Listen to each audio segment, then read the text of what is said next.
YAHAWAH from GMS St. Petersburg, Florida, coming back at you with this here truth again. First and foremost, I want to give all praise unto Yahawah, Bahashem, YAHAWASHI, Bahashem, Ruach Kodash. Double honors to the apostles and the elders of Great Millstone that taught us this truth and that rule well. And salutation and much love for you, I can pushing this truth and sincerity on the four corners of the earth and enduring afflictions to feed and edify the elect. So I want to get into this here lesson, as a reminder that the famine of the word is coming, all right? And slowly but surely, that's what they're pushing for, all right? And you starting to see these things come up in the news where they're indirectly, letting you know what's coming to pass, all right? They're doing more and more of this so-called censorship, all right? To get rid of this so-called fake news. Because ultimately, the fake news is what? The men of the Lord pushing out these prophecies in truth and sincerity, all right? Because shit, going back in the days, you've had so-called tabloids or fake newspapers where they're like, George Bush just gave birth to a baby alien. You've seen newspapers inside your grocery store saying shit like that all the time, or half boy, half shark came up on shore, or some woman gave birth to a half boy, half shark, They had stories like that for the longest time, you know what I'm saying? But people, you know what I'm saying? Like, they wasn't really tripping over things like that, all right? And there's a lot of so-called fake news that's being pushed out by the so-called mainstream media and a lot of the things that they got going on, i.e. September 11th, all right? Everybody by now knows that basically that was set up by the damn government, but yet and still they tell you that, oh, this was because of Osama bin Laden or whatever, whatnot. Hell, George Bush got on there saying, well, we're going over there looking for weapons of mass destruction and never found that. So that was fake news. With their fake news and them spreading lies, they went out and demolished the whole damn country, which still got the Middle East on fire from that, all right? So it's not the fact that they're against so-called fake news, because they're the parents of fake news, all right? Ultimately, they're trying to come down on the men of the Lord and stop these prophecies and this truth from going out, all right? So I'm going to read this here article, and I'm going to pull out a scripture or two. So this is from RT. It says, Google caught censoring search results on abortion, Maxine Waters, and more. It says, internal discussions from Google indicates that the search giant is manually curating blacklists for search terms, including Representative Maxine Waters, anti-gun activist David Hoggs, and abortion on YouTube and other services. All right. We know that, like I said at the top, Google is the parent company. They own a lot of these other companies that roll up under it, i.e. YouTube. All right. The conservative news site Breitbart says that it obtained an internal discussion thread from a Google employee showing the existence of a blacklist, which is, a blacklist is like, if you want a blacklist, don't let these people in, basically, as well as a partial list of blacklisted terms from other sources within the company. All right. So basically, we already know that, there's the proof that they have a so-called blacklist or people that are trying to so-called censor. All right. Or cut off, silence. All right. We have tons of white and black lists that humans manually curate. Breitbart quoted one Google employee. Hopefully this isn't surprising or particularly controversial. All right. I mean, shit, if you really think about it, like, yo, wait, why isn't just a free platform for whoever to upload whatever they want to upload? You know what I'm saying? And, let the user sit there and, kind of figure it out. Not to say figure it out, but nevertheless, somebody tell you that, whatever, you know what I'm saying? Like, some people might put whatever up on the internet, you know what I'm saying? Sometimes you should know better than certain things, you know what I'm saying? But nevertheless, if it's up there, it's up there. You got a so-called freedom of speech to say whatever you want to put up there, I mean, shit, there's a industry here in America called the film industry, where you putting out movies and images and songs and promoting things like that. Well, all that is lies and stuff like that, I'm the biggest drug dealer, rap, trap lord, and so on and so forth. But yet you incriminating yourself and testifying against yourself on record, on records, but yet you can't be prosecuted for that. Because why? It's fake. It's not real. You see what I'm saying? But nevertheless, let me continue reading this here article. It says, one of the posts in the discussion mentions that Maxine Waters was added to the blacklist after one Google employee complained the top search results on YouTube about controversial Democrat congresswoman from California was very low quality. Breitbart says they obtained a partial screenshot from the full blacklist from a source within Google and even published the internal link on the list.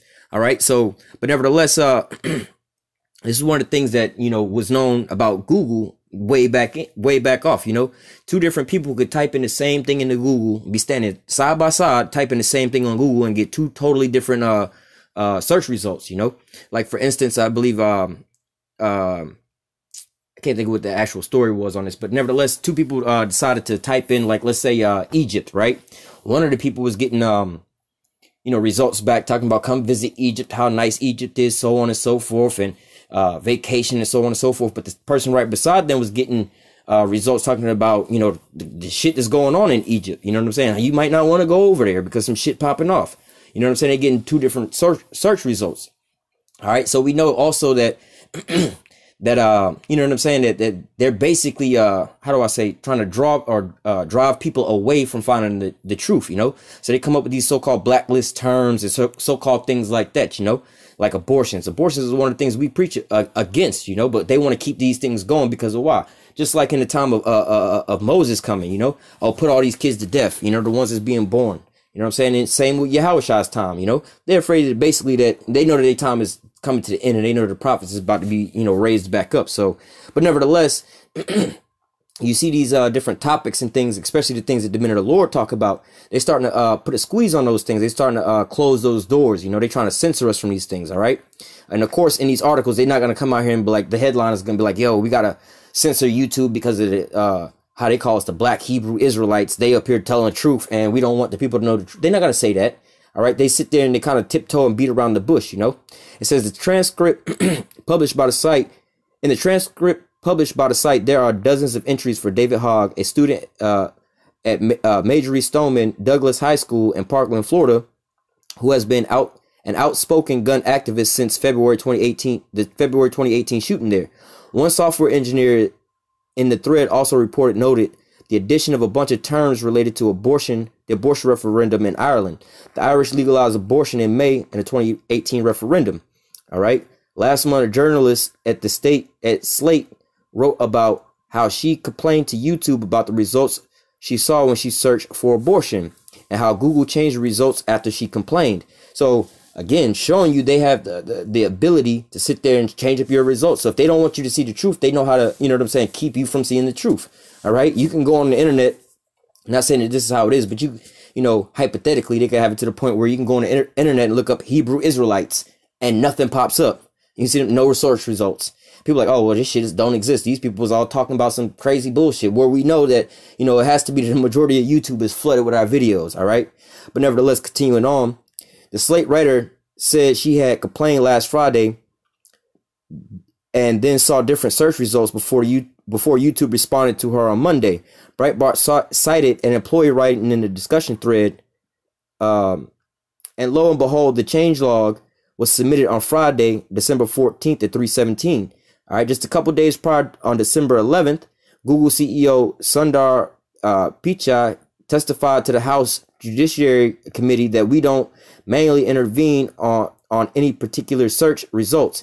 And they don't have to manually intervene on each and every person search results, but they can create an algorithm or AI or something like that to be like, look, these people here, make sure they don't see X, Y, and Z, or these people here, keep them in a small little circle.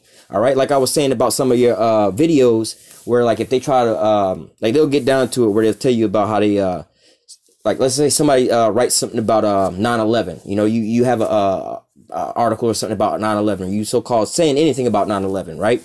They'll wind up putting on your video September. They'll put like a definition on your video. September 11th. This is what happened on so and so, so and so.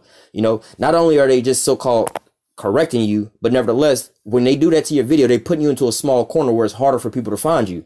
All right. It says Breitbart also published a full response from YouTube, which did not deny manually curating search results or managing blacklists, but claimed that the company applies community guidelines impartially. Think about it. We've improved our search and discovery algorithms, built new features that clearly label and prominently surface news services on home pages and search pages, and introduced information panels. All right, before the information panels, basically they're saying they got these new AI algorithms or whatever, whatnot, for them to put out the news. You're only gonna believe what they saying. You see what I'm saying? That's what it is. They don't want people with alternative views and facts or whatever, whatnot, people who've researched to show these different things. All right, but nevertheless, it says they introduce information panels to help give users more authoritative sources where they can fact check information for themselves, said a part said a part of YouTube's statement, and that's what I was talking about, those little boxes. Like I said, you talk about September 11th in your video. Like on this video, they might even say it there because I said it a couple times in this video. They'll probably tell you what the truth is about that, you know, the so-called truth is about that, all right? Breitbart, however, pointed to a post from leaked discussion thread by Daniel Aronson, member of Google's trust and safety team, who said that the company has a huge team that works to adjust search results for subjects prone to hyperbolic content, misleading information, and offensive content on YouTube, Google Assistant, and Google Home. So, I mean, there's the proof in the pudding that they have people on YouTube basically watching us and censoring our videos, working day in, day out to, how do I say, prevent this word from going out. All right. So a lot of you brothers having trouble uploading your videos, or, you know, videos that's on your page getting deleted. You know what I'm saying? All kind of things like this, you know, videos not getting the views. There's another thing. You look at your videos from your dashboard and it might say no views, and then you click on it, you might have like 20 something views. All right. Or vice versa, you know, all kind of different things. They know how to play with your subscriptions, unsubscribe people, you know what I'm saying? All kind of different things. All right. They know how to sit there and watch and monitor your videos. A lot of the times you're doing live streams and you'll have some random ass person just drop into your live stream before anybody else, before you even get set up. You know what I'm saying? But like, you're not on my subscription list or nothing like that. How did you know I was even going live, you know? And I don't really have that many people on my channel. So where are these people coming from? There's a there's a dedicated team that or teams that that are put in place to monitor these types of things, all right, to keep us on a so-called short leash. All right, these people know what they got going on and the things that they trying to so-called do and promote, man. They know what their so-called ultimate agenda is. They know that their tongue is starting to slip upon them. All right, so they're trying to close up these here breaches so that they're not fully exposed. All right, so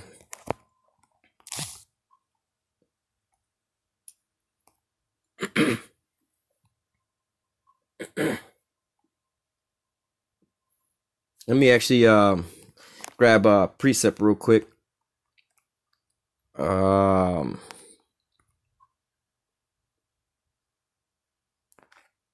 This is Obadiah 1 and 6. It says, how are the things of Esau searched out? How are the hidden things sought up?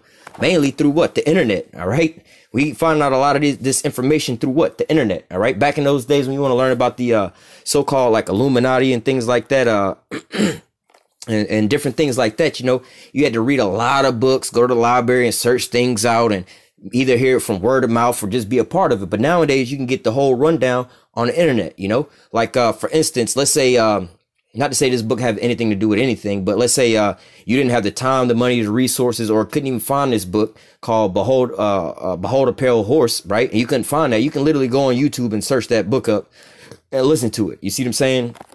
Or any information about anything else, you know? You can have all these different how do I say where am I at? But nevertheless, you can have you have all these different how do I say all these different people go out there trying to so-called push information, but yet and still the so-called white man is how do I say trying to censor the truth from going out. All right.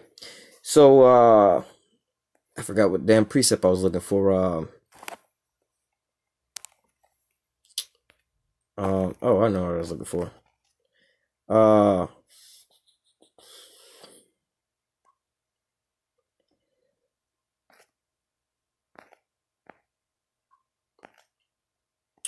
This is Amos 8 and 11. 8 and 11 through 13. This is Amos 8 and 11. Behold, the days come, saith Yahawah power, that I will send a famine in the land. All right, and now we know what, you know, dealing with famine. Family is normally dealing with food. What is food? A representation of your nourishment, your strength, and to build you up. You see what I'm saying? All right, it says, behold, the days come that Yahawah power will send for a famine in the land, not a famine of bread, nor of thirst for water. All right, so again, like I said, when famines is normally dealing with food. Food is your sustainment and things like that. But he's saying not a famine of bread or of water. It says, but of hearing the word of Yahawah. All right. And really, this here word, you know, man should not live by bread alone, but by every word of the Most High. All right. So this is our nourishment and our sustainment. That's keeping us so-called nourished and fed. All right. These here words. All right. These scriptures, this truth coming out, especially in the time and the place where we at now in Babylon, great confusion, where everything is nothing but lies and deceit. All right, this here is the true food, right? This is that true medicine, all right? But the Most High saying, look, I'm gonna call for a famine, but not of bread, not of real food. You know, well, that's coming too, but necessarily, this is not what he's talking about with that. He's talking about a famine from hearing this here word, all right?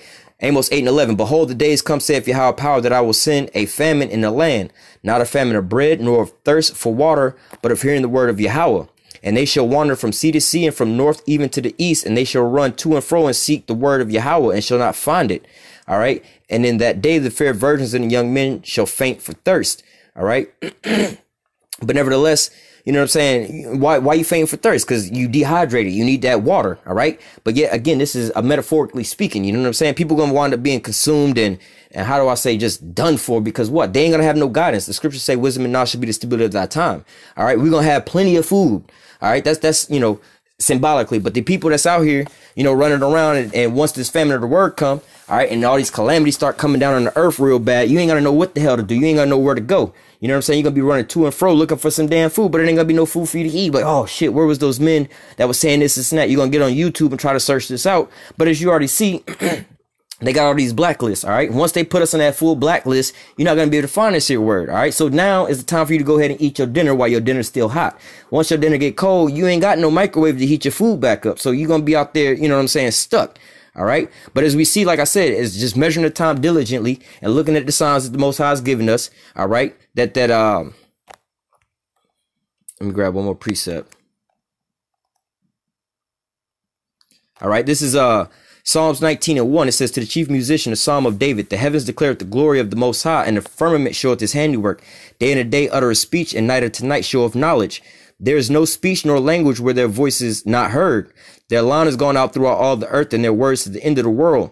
And them have he set a tabernacle for the sun, which is as a bridegroom coming out of his chambers, rejoicing as a strong man to run a race. His going forth is from the end of heaven, and his circuit unto the end of it, and there is nothing hid from the heat thereof. So basically, the Most High is feeding his flock right now through the YouTube. All right, you know, you go into this, you break down Psalms 19. All right, this is really talking about the damn YouTube. All right, day and a day utter a speech, night unto night showeth knowledge. Day unto day, night unto night, brothers is uploading videos. Brothers is feeding the flock with this truth. Day unto day, night unto night. It's 24-hour, all-you-can-eat buffet. All right, then going back to the first one, it says the heavens declared the glory of the Most High, and the firmament showeth his handiworks. And what's up there in the heavens? Those satellites, where, i.e., the internet basically is. All right, verse 3, it says, there's no speech nor language where their voice is not heard. All right, because YouTube go throughout the whole damn world. You know what I'm saying? If you got internet access, you can get to the YouTube. All right, and there's no speech nor language where their voice is not heard. They also have you know, where you can translate videos, you know what I'm saying? You have the caption on the videos, and you also have brothers that's taking the videos that can understand our tongue and translate it to the brothers that's out there where they are and speaking in their tongue. All right. Their line has gone out throughout all the earth, and their words to the end of the world. And him have he set a tabernacle for the sun, which is a bridegroom coming out of his chambers, and rejoices as a strong man to run a race. His going forth is from the end of the heaven, and his circuits unto the end of it, and there is nothing hid from it, that he hid from the heat thereof. Again, going into this damn internet, you know, the line is going out to the end of the earth. What line? You know how they say we about to get online, you know, like America Online, that type of stuff. AOL, you know, America Online, about to get online on the internet. All right. The internet, you catch things inside of a net, or a so-called like a spider web, the World Wide Web. All right. This is what this is all talking about. All right. But yet and still, the Most High says it's going to become a famine of the word, not a famine of bread, but a famine of hearing the word. All right. And people going to be looking for this word at that point in time, trying to eat, because they're going to be starving. They go, oh shit, we need to eat, bro. I need to figure out what's going on. But yet you can't find no food at that point in time. And as we see in measuring the time diligently, looking around, we can see these things starting to happen already. All right. So with that, Lord willing, this here lesson was edifying unto the elect. Until next time, I say, call halal Yahawah, Bahashim, YAHAWASHI, Bahashim, Rakakwadash. Double honors to the apostles and the elders of Great Millstone that taught us this truth and that rule well. And salutation and much love for you, octane pushing this truth and sincerity on the four corners of the earth and enduring afflictions to feed and edify the elect. Until next time, I say, stay strong and shalom.